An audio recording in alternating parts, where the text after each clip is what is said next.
What's up, guys? I'm Paulie Malignaggi and my co-host Tommy Rainone, and this is the opening episode of Tommy and Paulie's Big Fight Forecast. And you know what? We're going to be discussing big fights and mostly boxing odds, boxing betting. The reason, obviously, a lot of you are going to know me from my Paulie TV page and from Pro Box TV. But the reason me and Tommy are doing this together is because I've known Tommy Rainone for a long time. And he's a former pro fighter. He's done some analyst work himself, very versed in the business, good reputation within the business. But most importantly, guys, my buddy Tommy is one of the bigger locksmiths in pro boxing picks. And I'm not trying to toot his horn. You guys, obviously this is our first episode and we're gonna get into things. But I'll say this. I asked you people, you good people at home, you graceful people at home, to judge my buddy Tommy, not on his winners, judge him on his losers, because he has so few. Jeez. Obviously, all picks and takes on the show are not gambling or investment advice. They're strictly for recreational purposes, but it's fun recreational discussions. And Tommy, what's going on? We'll introduce you. We just introduced you. How was that introduction, buddy? Hey, that's solid. I'll take it. So it's not a big weekend of big fights. So obviously we're only going to be covering fights that have a line on them, that are people are going to be interested in putting a wager on. So in discussing wagering, the possibility of wagering. Yeah. If one wanted to make it a little more exciting while they're watching. Who knows? Even us might be interested in that discussion. We'll put it out there. Yeah. So as far as the boxing weekend goes, it's a pretty light weekend this particular weekend. Doing our first show, unfortunately, it's a light weekend. But you know what? We're going to be doing this weekly.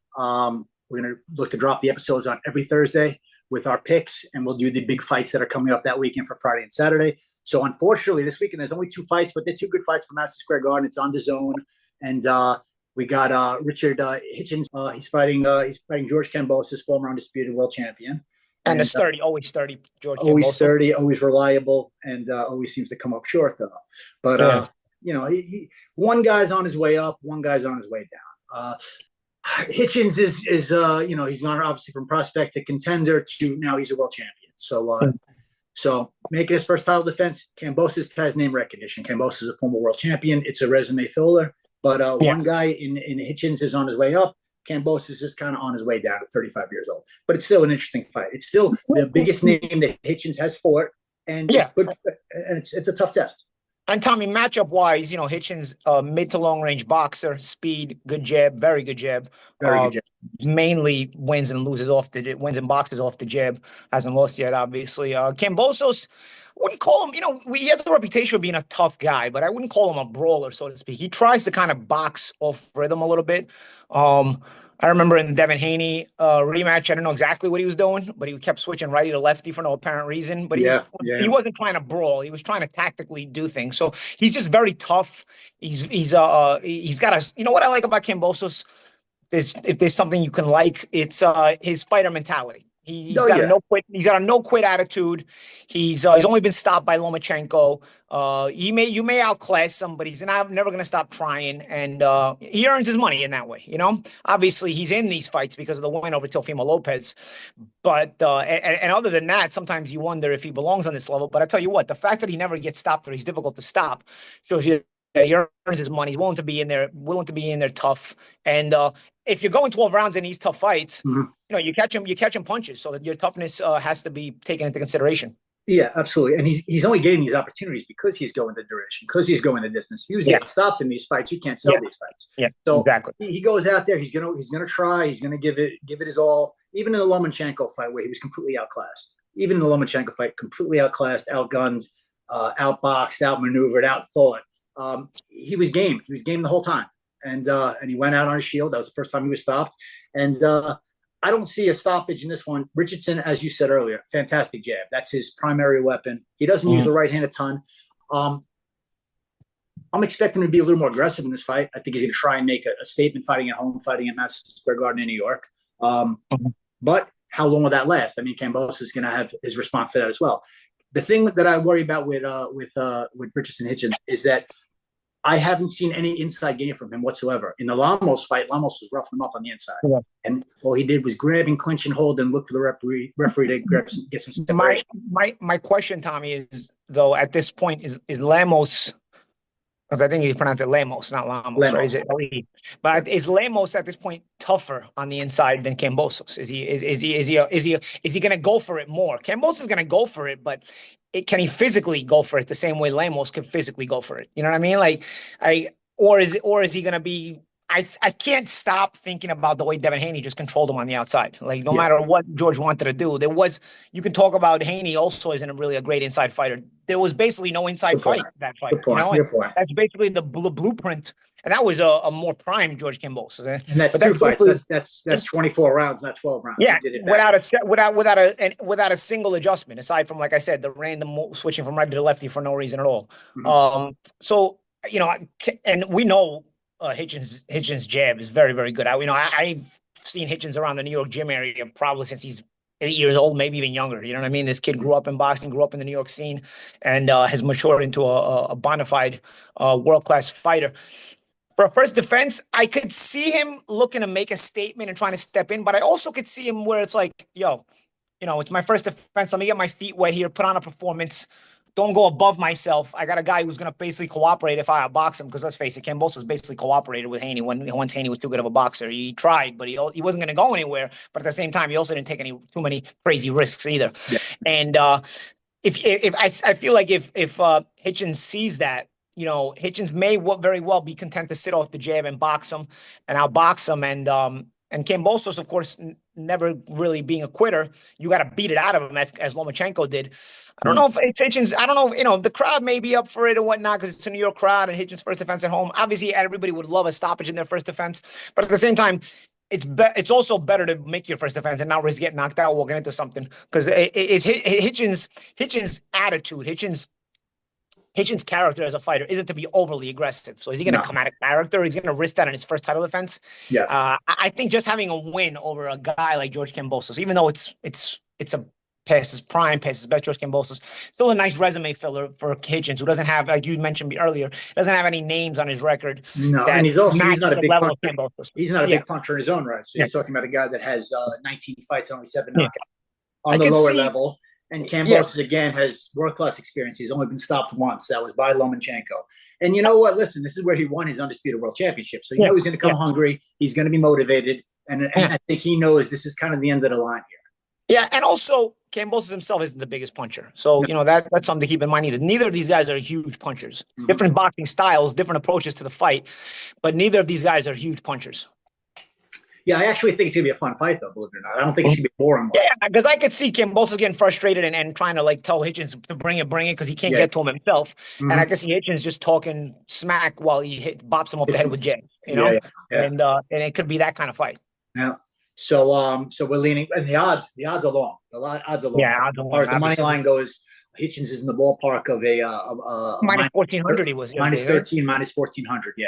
So Kambosos is a huge underdog.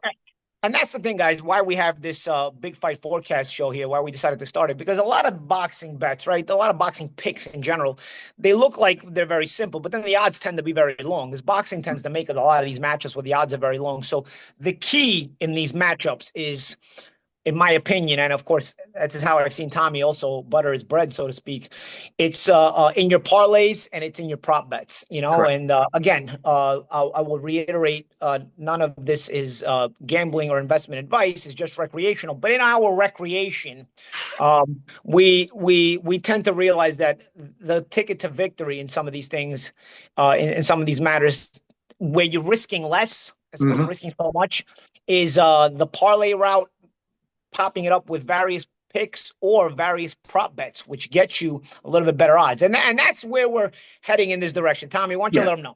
And now, of course, there's a third option. Yeah, basically the 3 ways that you're going to make money betting on boxing, because oftentimes these odds are very long odds. Even when you have a fight that is a competitive fight and you got a live underdog, you still might have to bet $500. The 3 ways you might make money betting on boxing. Correct. The 3 ways one could, if they were so fine. Hypothetically. Yeah, hypothetically. The two ways that you mentioned, obviously, is a parlay, whether it's 3 legs, 4 legs, whatever the case is. Prop bets where you're going to get the better odds, where you're betting on a decision or a knockout or a fight that goes a certain amount of rounds. And the third one that boxing doesn't have a lot of it, but boxing is still a theater than expected, is the upset. That's when upsets happen, Paulie. But you gotta also know when to pick those. Absolutely. I don't know when to hold those upsets and when to fold those upsets. There's a Absolutely. reason sometimes the odds are what they are. And in boxing, one thing I gotta remind people, because it's something that I've understood and I just want you understand. I'm sure the fans at home, when we say this, they'll also realize it. They already know, but sometimes it's not brought to the forefront. You got to also keep in mind the politics of the game. Mhm. You might think somebody's a live underdog, but can they get a decision? Yeah. You know what I mean? And that's the thing. You know what I mean? Like, because in boxing, that's what you're playing with too. Sometimes the odds, in my opinion, are putting into consideration the fact that a guy can't get a decision. And I'll put my own experience of this into factoring. I was an 11-1 underdog against Adrian Broner. That was not 11-1 odds fight.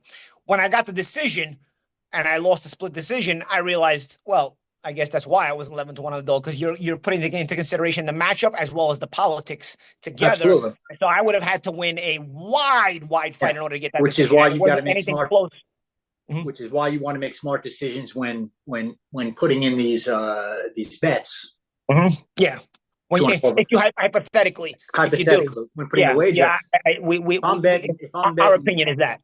Yeah. So if I was to want to put a little something on Paulie versus Broner, and I take that into account, that there's a possibility that maybe Paulie doesn't get the decision. Guess what I'm doing? I'm betting that fight to go the distance. I can't get hurt that way. Broner's first fight at welterweight, going up 2 weight classes. Yep. Against a durable guy that was stopped twice in his entire career. So now, obviously, I don't know what the odds were. That was several years ago, but I would imagine the odds on that fight going the distance were probably in the ballpark of, like, you just said you were minus 1,100. I'm sorry, it was a minus 1,100. So I would imagine for the fight to go distance would have been something in the ballpark of probably minus 150. And once you parlay that with a couple of locks, now you got plus odds, and that's how you make money. Think about it. It might have been even better. And obviously, I wasn't looking at the lines back then, but it might have been even better, because if you think about it, Broner had almost all knockout victories at lightweight. So he was looked at as a bigger puncher than he actually turned out to be, and I was looked at as maybe at the end of my ride around that time. So who knows? They might have even been odds where the knockout was minus money and the decision was plus money. I honestly, looking back, I would have to go back and look. But anyway, we're just talking about these hypotheticals because it needs to be kept in mind when putting all these things into consideration. Anytime you're viewing a fight through the lens of a person that gambles. Mm-hmm. Yeah, and again, as you said, a lot of times these boxing odds are long, and you have a live underdog. In this particular fight with Hitchens and Kambosos, yes, the odds are long. I think they're a little too long, but justifiably so to a degree. I think that this is pretty much a lock for Hitchens, whether it's by decision or a stoppage. That's a different story. That's what you got to figure out. But I think a victory is definitely in the cards. I think that I think Kambosos' better days are behind him. I think that he's very fortunate just to be getting this opportunity because if you remember a couple of fights back, he got a bit of a gift decision against Maxie Hughes. So that kept him in the running to get this title opportunity. Yeah. But I don't see Kambosos. Maybe he'll be competitive early and have some vigor early and maybe even steal a couple of rounds. But I think ultimately he's going to be eating jabs all night. Mm-hmm. Yeah, so, I see it that way too. But I do think that he's still a durable, reliable enough fighter, defensively responsible, knows how to survive storms. He's got a ton of world-class experience, and he's been in with plenty of punchers. He's been in with he's been there with Teofimo Lopez. He's been there with Lomachenko. He's been in there with. And he has the attitude of a fighter, so he's not going to just go away. Exactly. He's going to let you know. He's going to keep you honest all night. So, in that particular fight, I see Hitchens winning a 12-round decision rather comfortably. Mm-hmm. Yeah, I think so too. That's what I think we should be leaning towards. Yeah. Ultimately, is at least our choice. Hypothetically, if we were gonna be gamblers, we think Hitchens on points gives you what is that? It's at about minus 200 at the moment right now. It's been dropping actually. So I saw it as high as minus 250 a week ago. Yeah. And then now it's about minus 200, minus 195. So, yeah. Yeah. So it could go back up. Maybe the late money comes back up. We're recording this Wednesday of fight week. You may see this come Thursday. But at the moment when we're recording this, the odds are minus 200, minus 195 on a Hitchens decision. And that's sort of, the way we're looking at it. Now, if you still don't like minus money, again, you have to look at the entire scope of the schedule and look at maybe some other prop bet later on. Mhm. You know, we'll end up getting into those, you know, weekly, but you know, that will also be, again, since we're not giving you gambling or investment advice, you know, that's up to each individual person how they divvy up those kind of things. But Yeah. fight by fight, we go over it, and we look at what the best scenario is. You know, looking at Hitchens on points, the fight to go the distance, fight to go over 6.5, over 7.5, over 8.5, all those things. Those are all prop bets at times that are offered. Mhm. We would look at that. Probably it's better than just taking Hitchens outright at minus 14, 1500. No, it'd be silly to do that. I mean, if you're going to go out there, you got to lay way too much wood. yeah, if you're going to go out there and put $2,800 on Hitchens to win $200, you're also going to be dealing with quite a high anxiety level while you're watching that fight. Anxiety, exactly. And it ain't worth it. Stress level nobody wants to deal with that. Exactly. Nobody wants to deal with that. So that's the kind of fight that A, you want to put the prop bet in, and B, you might want to parlay that and moving into the you might want to do all. If one is considering this, you know, these are, you know, we like to, you know, kind of try to infiltrate between the lines and see what the least amount of risk would be in a situation where there's a high amount, the upside of winning that particular choice is the best case scenario. You know, obviously you could always go with the plus money odds, but you know, they're plus money odds for you to lose, for one to lose. So you got to create your own plus money or limit the amount of minus money that would be at risk if one would be a gambler. Inclined to make the fight a little more exciting for themselves. But with this fight, I do feel pretty strongly that that's going to be the outcome. I mean, it would be a huge statement, if somehow Hitchens stopped Kambosos. I mean, it would be a huge statement. I think, you know, the Lomachenko fight, that fight was in Australia. Lomachenko was winding down his career. I think Lomachenko knew going into that fight that was going to be his last time stepping in the ring. He also didn't want that fight to go scorecards in Australia. Yeah, and he also wanted to make a statement because that was initially the fight that he was going to get for the undisputed title before he backed out due to the war starting. So correct. So Haney should be thanking Lomachenko for the rest of his life that he even became undisputed. Otherwise, Lomachenko would have had all the straps. But now the co-main event, Tommy, you know, after we've looked at Hitchens by decision being what, you know, giving our thoughts on that fight, it was Hitchens by decision would be the way we would think one might want to go. With Andy Cruz and what's this guy's name again? He's the Japanese fighter. Japanese fighter, Mashiro. Mashiro is the last name. The first name available. There's not a lot available on Mashiro. Not a lot. This is first time fighting. On how durable he is, because Andy Cruz has been getting a lot of stoppages. Cruz, I mean, listen, you're talking about a guy that was a 2020 Olympic gold medalist, huge amateur pedigree, probably 200 amateur fights, and he's Cuban. I mean, that means something. I hear a guy's Cuban, I already know he can fight. But he only has 5 pro fights, and he hasn't been 12 rounds yet. He's only been a 10-round distance twice, but he's 5-0 with 2 knockouts. You're not talking about a guy that's 5-0 with 4 knockouts or 5-0 with 5 knockouts. Now, if you got 12 rounds, he assaults people, man. I mean, he does. Now, the fact that, you know, you don't have a lot of rounds, here's my thought. If the fight is a 12-rounder, now he's got more time to get that stoppage. Is he going to fight the same way? Is he going to fight with that very aggressive approach where now we're in a 12-rounder? It might give him the time to get that stoppage. That's interesting to consider, too. I don't know how durable this guy is. You know, you know what? I take it to account, Paulie, the same way that I know that Cuban fighters can fight. Listen, I have a lot of respect for the Japanese fighters too. They're all game, and they're going to come to fight until bell to bell until they can't fight anymore. So this guy is 17-1. He's not a big puncher. He's only got 6 knockouts. I think he's got 1 draw in there, so he's 17-1 with a draw. But this guy was fighting 12 rounders, Paulie, 4 or 5 fights into his career. That's how they do it in Japan. And he's never been stopped. And you know he's coming to win. But again, there's not a lot out there on him. He's fighting. It's an uphill battle. Andy Cruz is a special fighter. So then you get back to as far as the odds go, another one, very long odds. I want to say right now ballpark minus 1,500. Yeah, so similar to the Hitchens odds. But what are we looking at for a Cruz decision? I think the Cruz decision was minus 105. Minus 105. It's not horrible, right? And it's fight to go the distance. And then the stoppage, I believe, was plus 105. So, Okay, so it's right there because there's a lot of question marks still because Cruz hasn't been this long in this long of a fight, and at the durability of Michioka, right? So, that's why this is a particular situation where I see this fight going some rounds. I don't know for sure whether he gets the stoppage late, like you said. I think there's a good possibility that he breaks this guy down. He's not going to do it early. I don't see him doing it early. I don't see him doing it with one punch. This is the kind of fight where you want to use one of those prop bets, maybe for the fight to go more than 7.5 rounds and check what the odds are. You might want it. Correct. You might want. So if you're getting one might want to.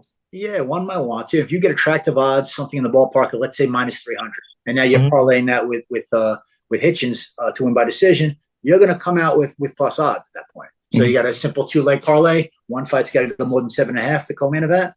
And Cruz, and the main event, Hitchens wins a 12-round decision. Yeah. Now, if you're one of those guys like I am, as you know, I play the long game. I'll do parlays at 3 months long. For me, it's an investment. It's not, it's like investing in stock. Yeah. So for the people that are watching that know the future schedule, fights that are coming up next week, the following week, etc. We're going to cover this 1 week at a time. The fights that are coming up this weekend. This is what's on the cards for this weekend. We're going to go over those fights, break them down, and give our predictions. But if you have the patience, and I certainly have in the past, I'll let something ride for 3-4 months. Then all of a sudden you say to yourself, you know what, I like Hitchens by decision. I also like something next month. It might be Shakur Stevenson. It might be Beterbiev. It might be Benavidez. It could be whoever you might. And with Shakur Stevenson, you tend to get the rounds. He tends to go the distance as well. So that's the one thing, is that patience is a virtue. A lot of people want that instant gratification when they use these sports apps, or they go to the casino and they put a wager in. But you know what? The instant gratification isn't always the payoff. Yeah. Sometimes being patient is the payoff. Even next month, I mean, we'll get into it as the fights get closer. But you might have a live dog with the Hamza Shiraz against Berlanga. That will be to discuss later. It's possible. Very interesting fight. Odds are very close. Very interesting fight. Very competitive fight. But we'll get into those week by week, guys, and we'll do both a preview, a fight forecast preview, as well as a review of the whatever we discussed the week before, and keep track of our. Of what we're personally picking. Remember, guys, this isn't gambling or investment advice. Anything we discuss here is strictly for recreational purposes.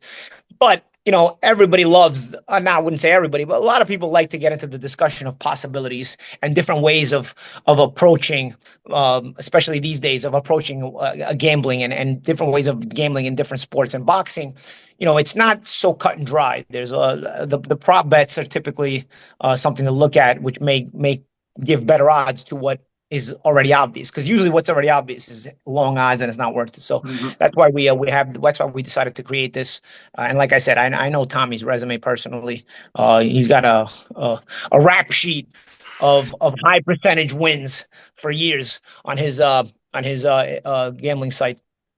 And he goes with, so I that's why it's, we decided, this might be something that's worth at least discussing every week. People may be interested in just listening to our discussions about this, and again, it's not investment or gambling advice, but it is certainly a fun recreational discussion that, and especially if one is a boxing fan, even more so.